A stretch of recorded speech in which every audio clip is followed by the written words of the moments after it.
Hi, I hope you're having a great day. I have a new tutorial for you.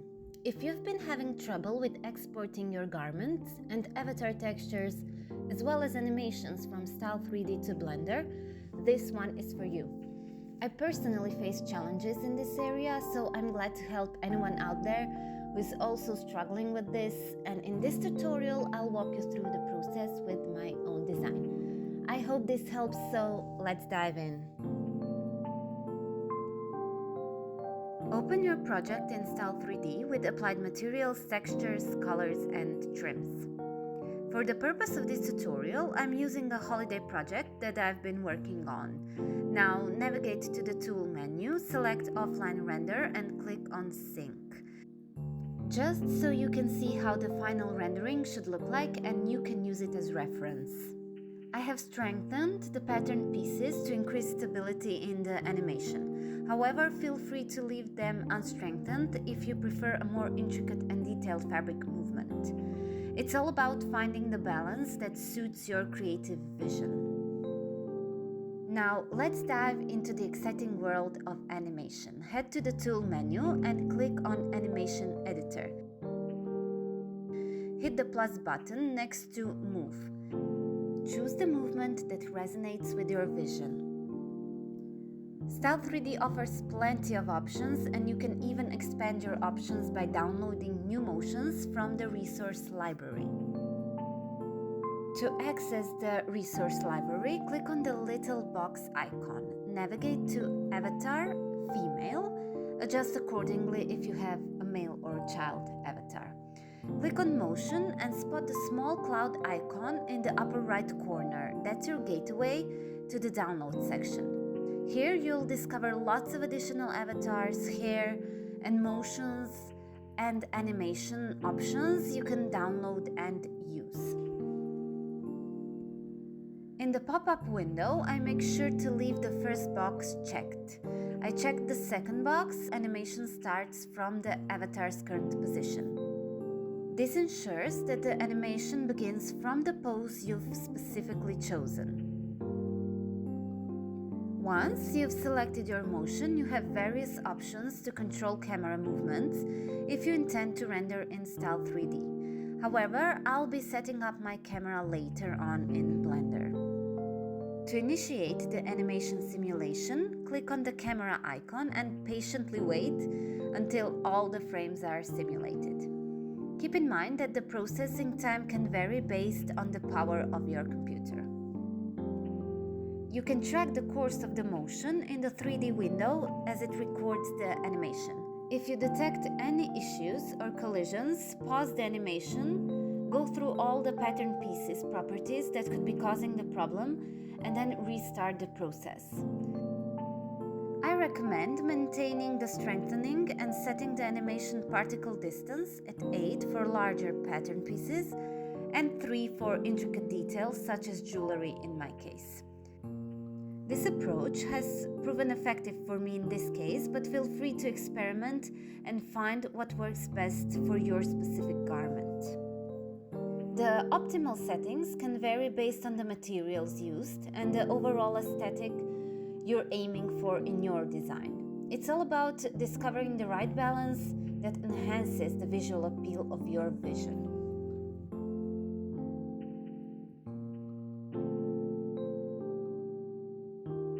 Now let's organize the UV map to generate all the essential texture maps. Navigate to the Tool menu and click on UV Editor. Next, click on Arrangement, and all the pattern pieces will neatly align in the first square. To obtain all the texture maps, initiate the baking process.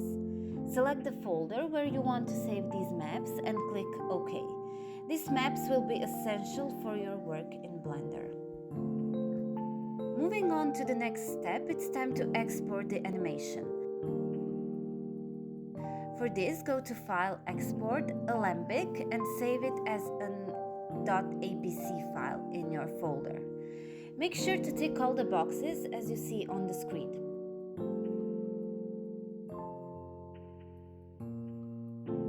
Press OK and be patient as the export process may take some time to complete. In the final step, export the OBJ file.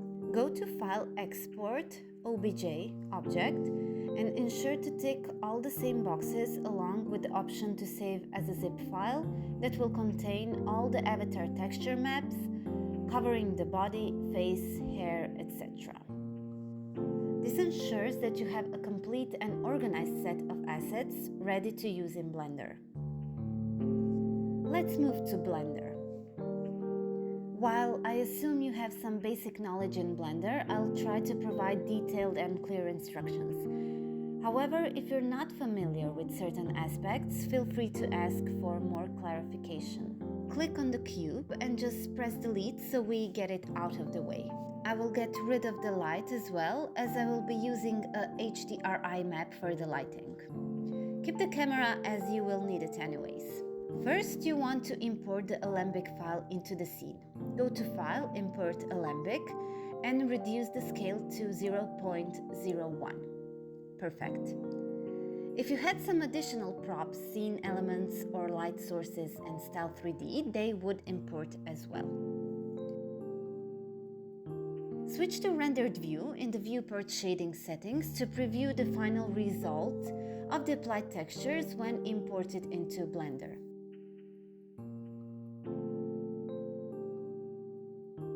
Go to the Render Properties, opt for Cycles, and enable GPU Compute Experimental if you prefer utilizing your graphics card to speed up the rendering process. And don't forget to save your project. I can't tell you the number of times something crashed and I was back at zero. Reduce the number of maximal samples to 250. It will be more than enough and it won't take an eternity for you to render the whole animation. In the Output Properties, set your preferred resolution. The frame count indicates how many rendered pictures your animation/motion consists of, and the first and last frame. In the Output settings, define the directory where you want to save your rendered images. In the View Layer Properties, check the Denoising data box. Now navigate to the Compositing tab, click Use Nodes, press Shift+A, and add a denoising node. Connect it as demonstrated on the screen. Finally, I would like to add a HDRI map to the World Properties. In Blender, an HDRI map is used to simulate realistic lighting, reflections, and shadows in 3D scenes by capturing a broad range of lighting conditions. If you want free HDRI environmental maps, go to polyhaven.com, and there you will find plenty of options of not just HDRI maps but also different textures and models you can use for your projects.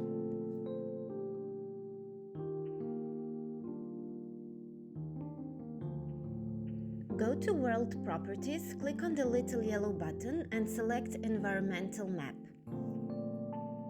In this pop-up window, find your downloaded HDRI map and add it to the scene. As you can see, the background changes from purple to full-on lighted scene. You just have to keep the HDRI map file in the same folder, otherwise, if you change its location, Blender won't be able to find it and you will end up with the purple background again. Just a little tip, just in case this happens to you, as it did to me one time. These are the fundamental adjustments I like to set up before delving into the textures. It's my personal process, but keep in mind that Blender offers endless possibilities, so don't hesitate to experiment and discover what works best for you.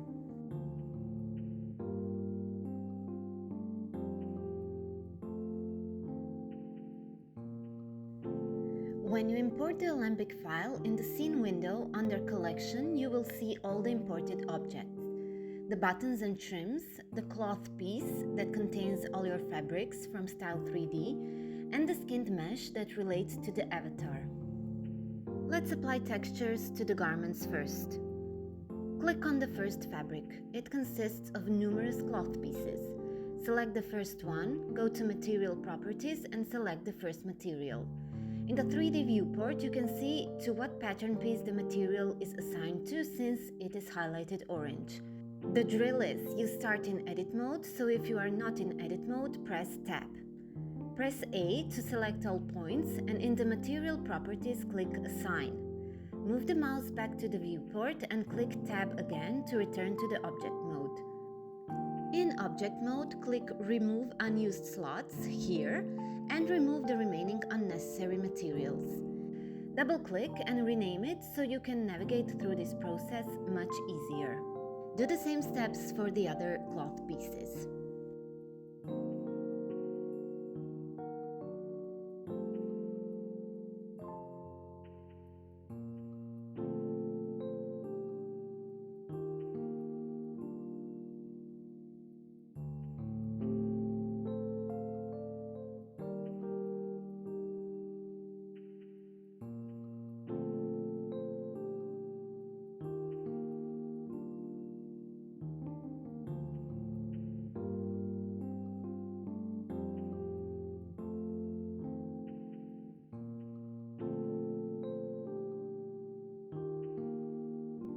For the second fabric, you want to select the second material and rename it by choice.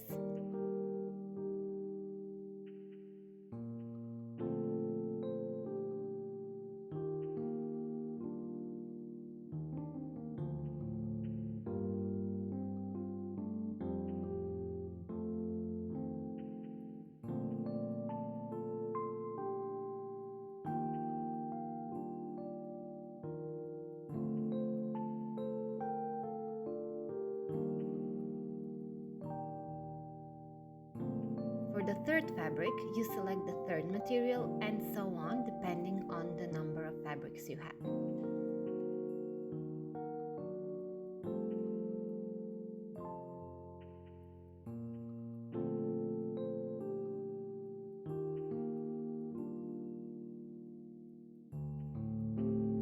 When all of this is done, drag another window like so and open Shader Editor. Click Edit and open Preferences. Here you need to enable the Node Wrangler. Type it in the search bar and enable it by ticking the box.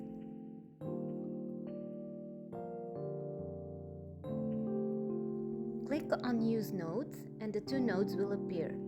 Click on the principal BSDF node and press Ctrl-Shift+T to import the clothing materials that were exported along with the ABC file.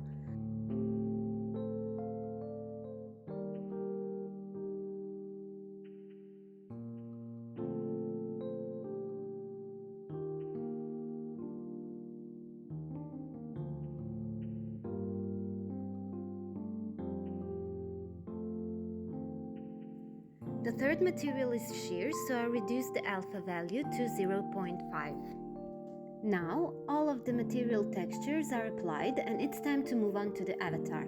But before we do that, we need to unzip the OBJ folder we exported from STYLE3D.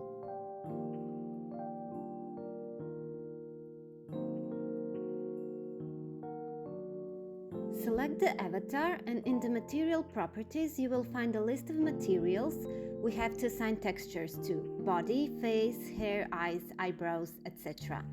Let's do the body first to explain how this process works. Click on the body and go to the shader editor. Click on Use Nodes and the two nodes will appear. Shift+A and add an image texture. Open to import from the unzipped OBJ folder. Open body_D and connect it to the base color. You can already see some changes in the 3D viewport.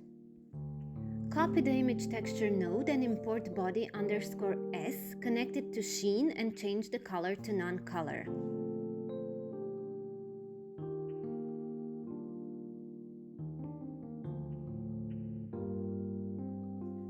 Copy the image texture node again and open the body_N. Change to non-color. Click Shift+A to add a normal map node. Connect the image texture to the normal map and the normal map to the normal like so. Lastly, copy the image texture node, open body _ G, make sure color space is non-color, Shift+A to add the displacement node, and connect them as you see on the screen. For the face, delete the two basic nodes that automatically appear and copy the nodes we just connected for the body. Just change the image texture files to where it says face, like so.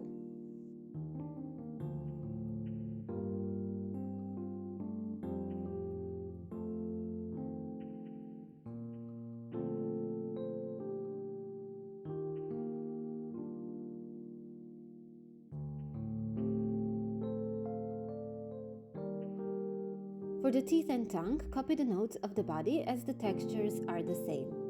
If you don't have them showing, you can skip this part.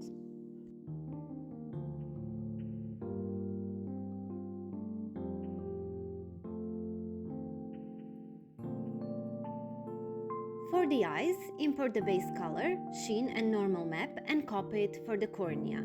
These two are the same.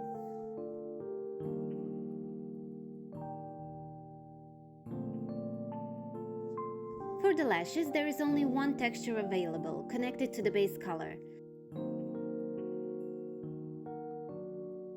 If you have several lashes, just copy and paste the nodes as they are the same. For the tears, just copy the nodes from the eyes or cornea. For the eyebrows and hair, the process is slightly different, so let's explain how to do them. Import eyebrows _ mask and connect it to alpha. Import eyebrows _ N, Shift+A for the normal map node and connect it as I'm doing on the screen. For this to work, you have to change the viewport display settings, blend mode to alpha clip and shadow mode to alpha clip. And the thing that I struggled to resolve so the hair is displayed properly, go to render settings and increase the number of maximal bounces under light pass to approximately 70. Back in the material settings, I just changed the color to black. And that's it. Same process applies to the hair and the hair scalp.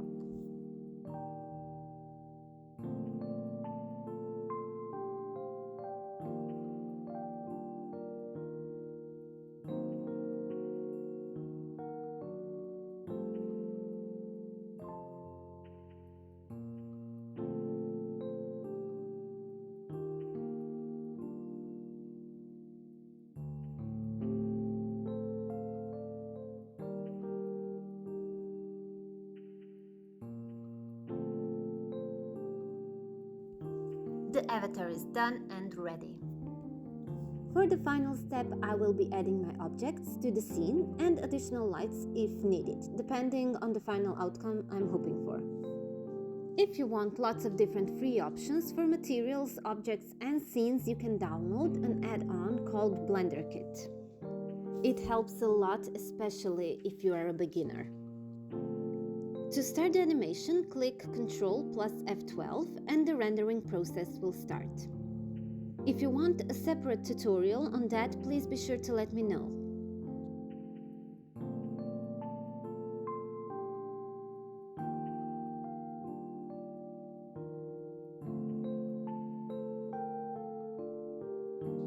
Hope this helped. See you in the next one.